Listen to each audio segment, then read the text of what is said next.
Hey everyone, thanks for joining us today. This is Chris, and today I have a very special guest. We have Nicole Rawson. She is the founder of an organization called the Screen Time Clinic. And I'll let her explain better what the Screen Time Clinic does, but just a little bit of background on Nicole. So first and foremost, she's a mom. She's got two teenagers, so she knows what she's talking about from that perspective. She also has an MBA. She's a fellow entrepreneur side by side with me in kind of this creation of digital health for our kids and sort of this budding new venture, I could say, that the world's kind of growing in understanding of how important this is. And she has a long time career in education. She's spoken at many schools. Particularly, she's been paid to come speak at schools and also just parent teacher organizations and other type of parental driven conferences, etc., to educate on the harms, but also on the solutions of digital health. And there's a lot of people talking about what's wrong with the world, but there's not a lot of people that have good options to solve what's wrong with the world. And Nicole's one of those people. So we're going to spend a few minutes, kind of learn about what she does, but also walk away with some very practical tips. And one of the services that she offers is called Tech Wellness Coaching. And I want to really dive in this video to the idea of actually paying for a tech wellness coach and hopefully convince you of the value of it by the end of this video. So let's go ahead and say hi to Nicole. Thank you so much for joining us today. Glad to have you here. Great. Hi. Thanks for having me on. Awesome. Well, first things first, tech wellness coaching is kind of a new phrase. I've never heard it before I met you probably a month or so ago. Would you mind going ahead and unpacking what that even is so that we can have a better sense of what you do and what your organization does? Sure. So a tech wellness coach, my company was founded out of, like you said, a need not only to educate, but to really provide solutions. Because I saw when most parents get a fair amount of education about the harms of the internet and phones, either through schools or churches or things they find online. But what they don't have is a way to sort it all out and really implement what's good for their family. So I wanted to create a company that not only educates, but really provides a platform for parents to have a plan and go through this process together with them, because it's something that peers aren't providing. Most moms that I know and the clients, they feel really alone in their struggles.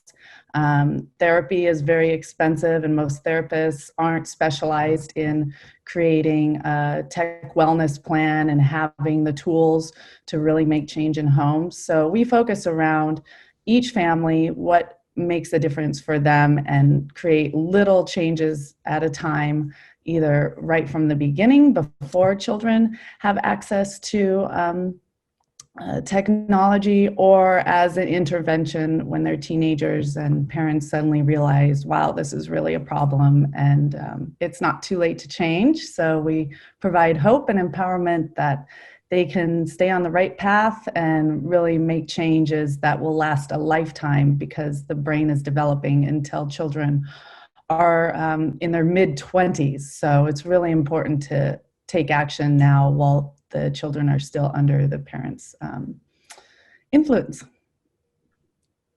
Awesome. Yeah, such a need for what you're doing. And it's just the Wild West out there. I can tell you, I mean, just this week, our neighbors right across the street came and they were talking to us, and they're like, my 12-year-old son just plays video games forever. And they, not that they want to lovingly parent him away from playing video games forever, but they literally don't know how to take the next steps in practical behavior change. But you guys have thought about this and have put together programs and processes and have tools that can help people in very practical ways. And behavior change is difficult. Yes, that's totally true. And, you mentioned I'm a mom of two teenagers myself, and it really was that aha moment when I couldn't find anybody to help me parent my children. I had an extra challenge where they were going back and forth to their father's home and my home, where there were different rules. But through all the coaching that I've done, even in the same one family household, there's always different views on how to accomplish these goals, and a lot of confusion about what the next steps are, or how to feel like a successful parent when you're having something so pervasive like video gaming, and even social media eats up a huge amount of the leisure time. And I want to point out that we do the coaching around leisure time screens.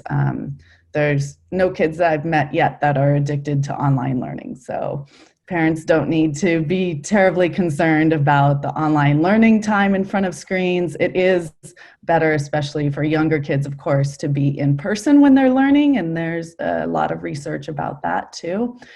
But don't worry if your kids are on their Zoom classes all day long. That's not as damaging. That's actually learning and building problem-solving skills.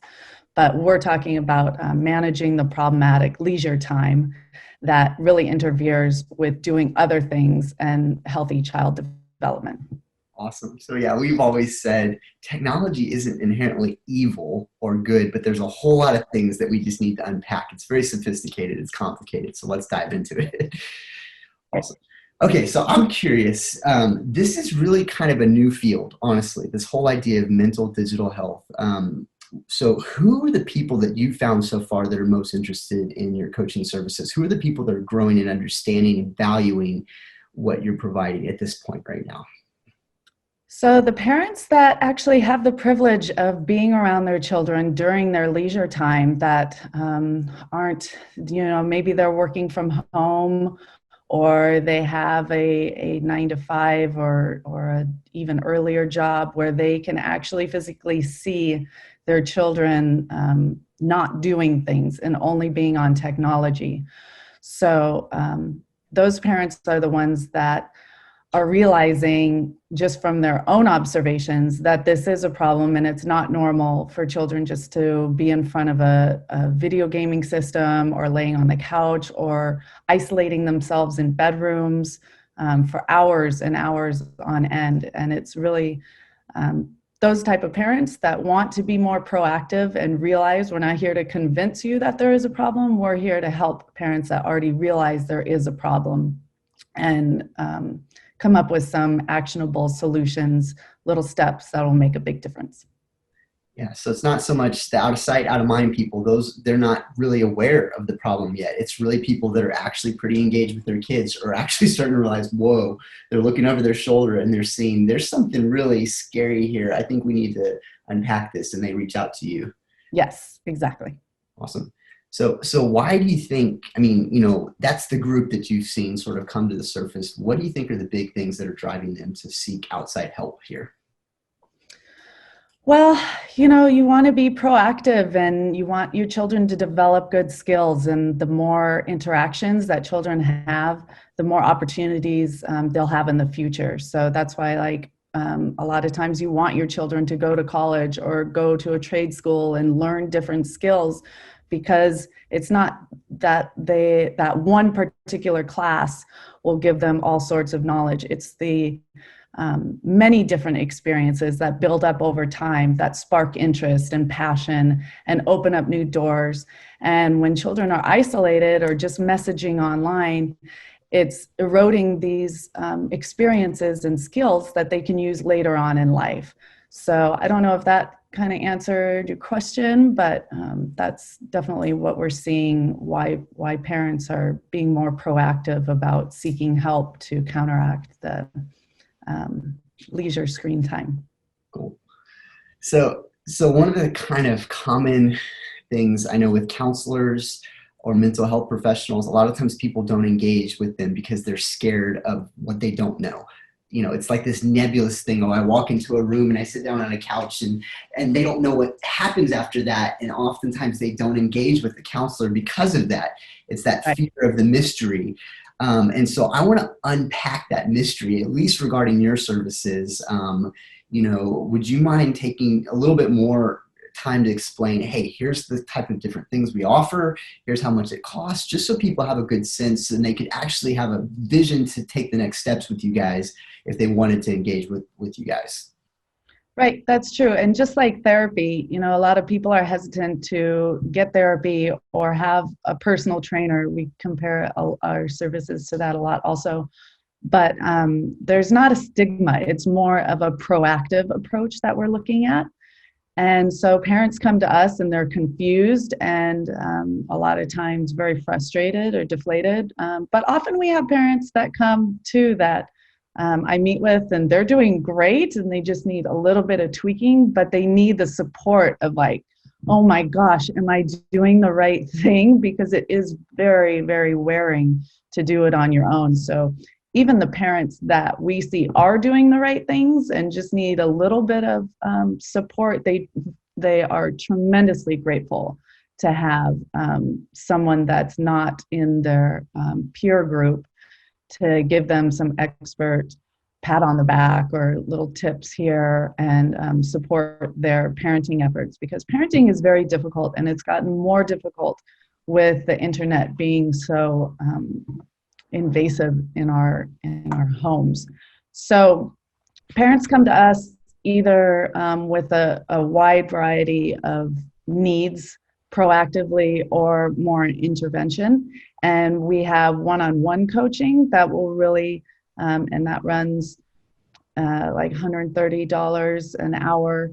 That that provides more one-on-one coaching and problem solving. We go through a whole media plan. We talk to both parents, we talk to the children, and we get everybody on the same page. And it takes as many times as necessary. There's no commitment, but as our clients gain the support, then they keep coming back. And it's been great to see families evolve. But we also realize that there are families that can't afford the one-on-one coaching. So we offer support groups. And I also do a lot of free webinars. This year, we're going to have discussion groups for free after the webinars where we can do a little bit of community support and problem solving that way. And then I also have all of the tools that I've developed for families that parents can download for $19.95, and they can use it in their homes themselves, kind of a DIY, get it started. And for me, that was what I needed most with my kids, is just they called them contracts back in the day, but we like to call them responsible use pledges that children are understanding and pledging. And it's a conversation of how we're ideally supposed to interact with screens, not a contract where you must do this. But there are consequences and there are goals. And then a rewirement plan helps track your new healthy habits.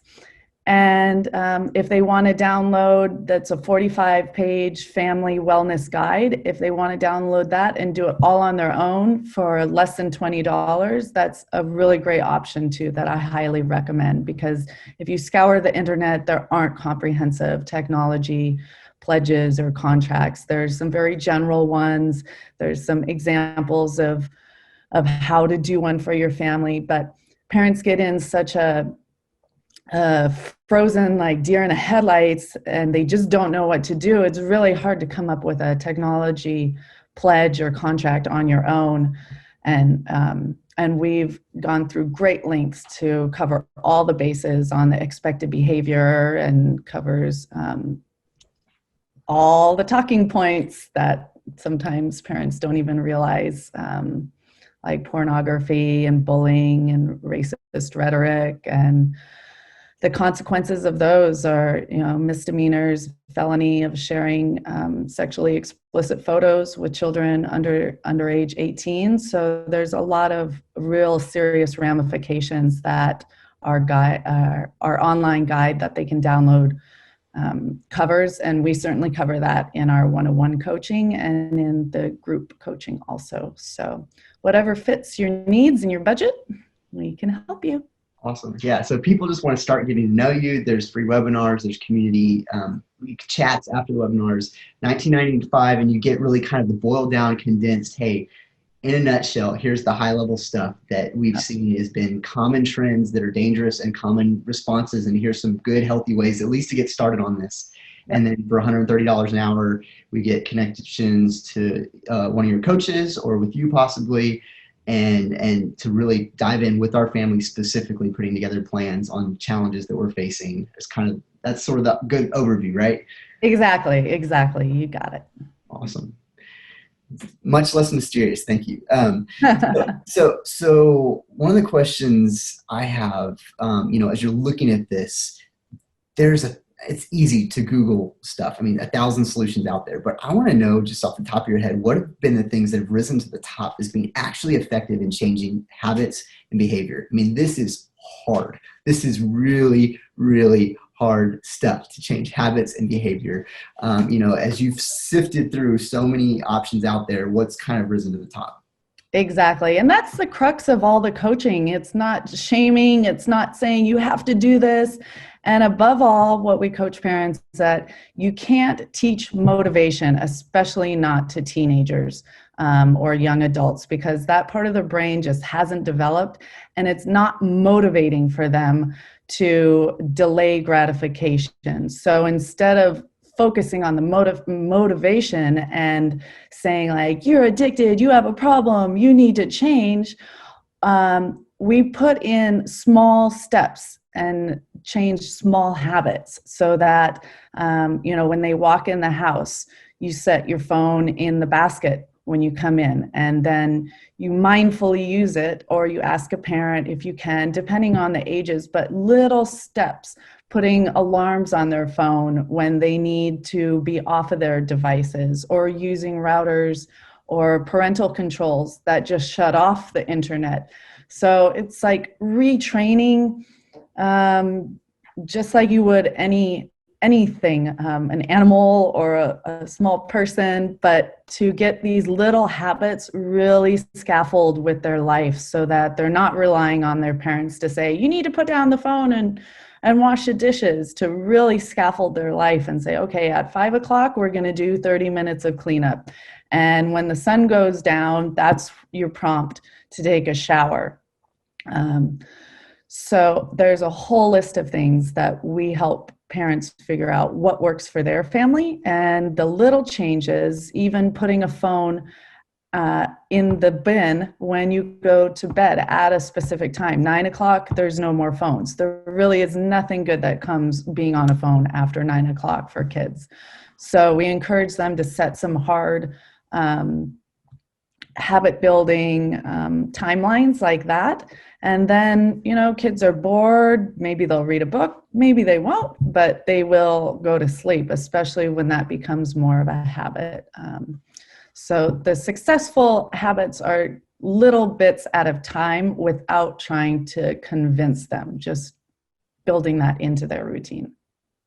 Yeah, it makes me think. So I play piano. It makes me think back in high school when I was learning, I would just learn new little tricks. I'd learn a trick here, and as far as composing a new piano piece, and I'd learn something here from one song here and a piece here. And over time, over a decade, 2 decades of playing piano and learning all these tricks, I had this really cool bag of tricks that I could apply, put together, and make some really cool composition on the fly. And it was the sophisticated thing, but you're kind of providing, hey, here's some bag of tricks, and here's the ones that we think apply to your family at this point in life. And it creates this really sophisticated, complex, but actually effective solutions to some of these huge challenges that aren't just beating them over the head with with some not so great parenting tactics. Right. And that's where we see a lot of the conflict come in too, is when there's no rhyme or reason to why the parents are doing what they're doing. So that's why a pledge or contracts really outline, and the kids can see like, okay, this is what we all agreed on. And having a third party really helps that too. So they don't just think mom and dad are crazy, but this is this is an expert who has said this is necessary for your healthy development, and even a goal just to not live with your parents the rest of your life. That's something that kids can wrap their mind around. They don't necessarily know what they're going to do, college or trade school or whatnot, but most of them do not want to be with their parents their whole life. So they are receptive to changing some habits, and the little habit changing goes a long way. Yeah, so we can actually, I think I heard you say we can pay screen time clinic. You guys can be the bad guys, right? Yes, You can yes, determine the policy so that we can be the loving parents. yes, exactly, exactly. Blame it on me. My kids call me, my job is the joy killer. Yeah, I would actually say maybe temporarily, but long term, you're actually the joy bringer. You're bringing Yes, people yes, a more joyful life long term, but it's hard to yes. see past that 5 minutes of pleasure. So I know, exactly. awesome. So one of the things I wanted to talk about, so we talked probably a month ago or so, and we were both kind of lightly commiserating, as friends do, about, hey, some people just don't get it. Like in this space, this what you're doing is actually very innovative. I've yet to meet very many tech wellness coaches, and kind of like Techless. What we're doing, it's very simple conceptually. We're just providing a simple minimalist phone, but there's this just human nature reaction because we're drawn to our technology that fights it. And I want to know kind of the, challenges. I mean, Yeah, challenges you have bringing in new clients. I mean, think about personal trainers. People pay yeah, tons of money for personal trainers. yeah. People pay money to help them manage their finances. All of these people, we have coaches to help us work through, and these are normal services, but yet this whole space is kind of new and budding. I'd love your kind of perception of this. Where are we going here? Yeah. Well, our biggest challenge is peer pressure, and little kids are so convincing. So when you want to go to the gym or you want to hire a trainer at the gym, there is nobody telling you like, oh, that's not a good idea. You shouldn't do that. You shouldn't go work out. You shouldn't pick up a weight. Like, why did you go for a walk today? Or why did you stop drinking? You what? You're not smoking anymore? Why are you doing that? So with technology and like the Wisephone, kids are such little manipulators and they see what their friends have and they want it and they know how to manipulate their parents. So for a parent to say to them, no, you're going to have this different phone that's more healthy, and I mean, you don't even need to explain to kids that much why they're getting it. The parents just need to do it. But it's very difficult because kids are so pulling at our heartstrings, I guess. That's what makes them extremely manipulative. And they just want what they want. So that's our biggest challenge as parents, to really follow our hearts and be open to new ways of navigating technology with your most precious cargo that you've ever had. I mean, these are little impressionable children. Even when they're teenagers, they're your most precious project that you'll ever do your entire life. And you only have 18, maybe 19, maybe 23 or 25 years to really put your best effort into it. And we want to give you the tools to do this. And so for us to coach parents and say, it's best if you issue them a Wisephone and delay having a smartphone or an iPhone until they are ideally 20s, actually. And I know there's a lot of adults that even need that type of phone and prefer it and want it, and it will become more mainstream because it reduces distractions. And so it's just a mind frame of what do we really want in our life, and being able to prioritize how to accomplish that and not be so dragged down by peer pressure from kids, peer pressure from other parents. I got my kid an iPhone for Christmas. I wrote a whole blog about why gifting technology is so dangerous, and that you cannot hand a child technology and say, here, this is yours, because they don't have the skills to properly use it and to be careful. You would never hand them a set of car keys and say, here, this is yours, go for it. You don't know everything it can do, but it's yours.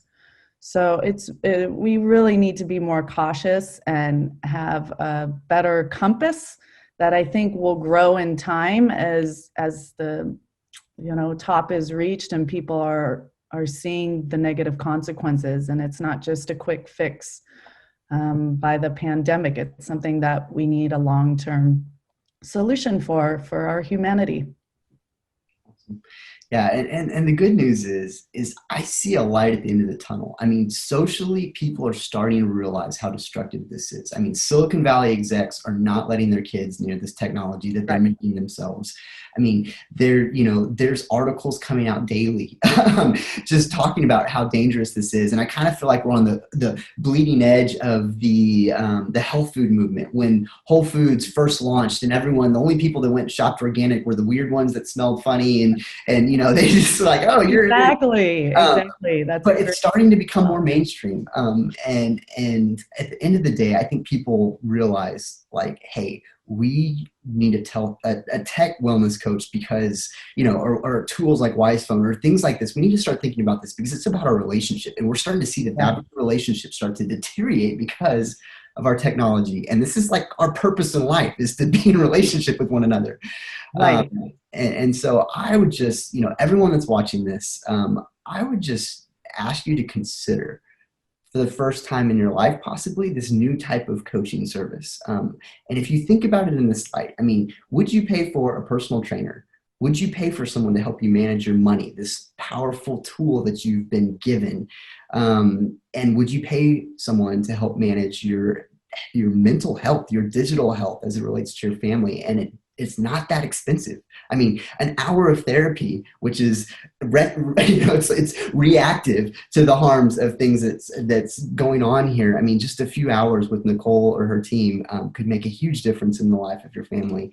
And I think it's worth it here. And think about how much money people spend on family vacation, thousands of dollars to go on a trip. And what's the purpose of that? To go and have a good relationship with your family, have a good marriage, have a good relationship with your kids. And yet this is a fraction as much, but yet it permeates every inch of our lives. And so thinking about this is just super important. And the idea of something that's tailored to your family from a time perspective. I mean, time is huge. You could, because I've done this, you could spend months going online, finding out everything and learn some things the hard way and use your kids as guinea pigs to make these mistakes. But Nicole's already done it for you. And so if you value your time, if you value your family, just consider the tools that she has available. I think it's worth it. And it's going to make a difference in the lives of your family. So Nicole, thanks so much for being a guest. It's great to meet you, to start connecting with you guys in Screen Time Clinic, and hopefully we can keep working with you guys long term here as time goes on.